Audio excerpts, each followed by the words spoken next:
Good morning, church. God is good. Come on, can I hear it? God is good. And all the time. You know, there was a Luo man who stood here and talked about Anne having cooked ugali that can make a highway all the way to Uganda. What he forgot to tell you is that most of that ugali was eaten by him. And he's number one, followed by me. Sisi ndio tumekula hiyo ugali sana. Ladies and gentlemen, the dear family of my best friend, my brother, my party leader, my business partner, my comrade in arms, I stand here with a very heavy heart this morning.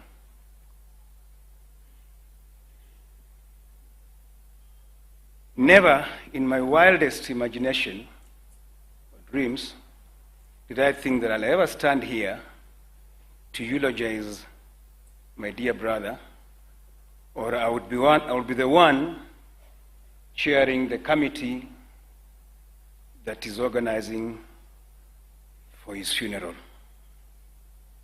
It is so hard for me, so hard, extremely hard. This death has dealt me a devastating blow. I don't even know where to start. I've lost my mentor, political mentor, my strongest pillar in politics, my strongest associate, my best friend.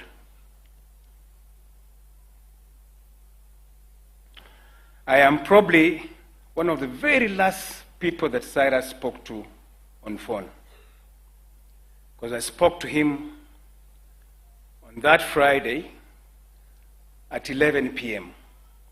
I actually called him at 10:59 and we spoke for 3 minutes until 11 or 2. So if you go to his call log, I'm probably one of the very last people he spoke to.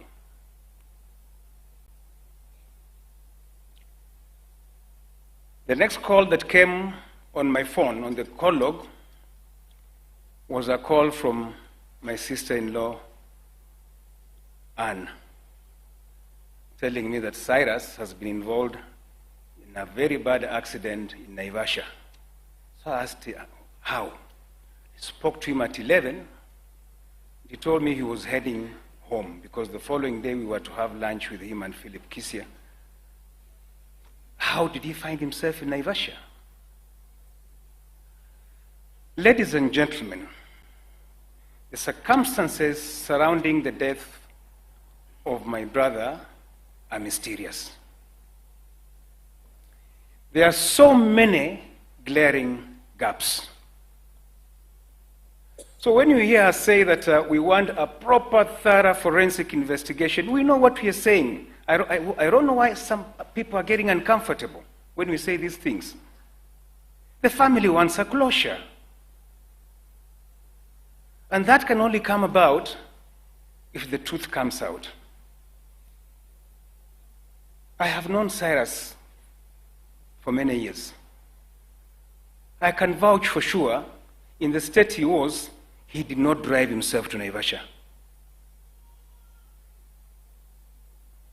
There are so many inconsistencies. We are told that he was in a head-on collision with a bus that was Busia bound. A bus going to Busia certainly was carrying Luhya people. Tell me which Luhya does not know Cyrus. I have not seen a single passenger come and say, yes, I was in that bus that collided with Cyrus. And yet we are told it has 60 passengers on board. Where are the passengers? Cyrus was driving a Mercedes-Benz, one of the latest, which I know for sure has 12 airbags. None of the airbags deployed. I'm not a forensic investigator, but we're just asking ourselves questions. Airbags will deploy when a car is in motion and the engine is running. So was this car running? Was the engine running? It was placed there to be hit? These are the questions we want answered. There are so many glaring gaps. All the family and us are asking for is we want a closure. We want to know exactly what happened. With the current technology, the CCTV technology will enable the investigators tell us how he got himself to Naivasha. Because some of us believe that he did not drive himself to Naivasha. Ladies and gentlemen, death has robbed us of a great son from the Mulembe nation. Cyrus loved his community, and he wanted the best for his community and this country. I know he had big plans in politics. My friend Mother Karua is here. I'm sure she'll allude to that. I know he threatened some people. His moves were threatening some people. Not that he threatened, but his moves were threatening some people.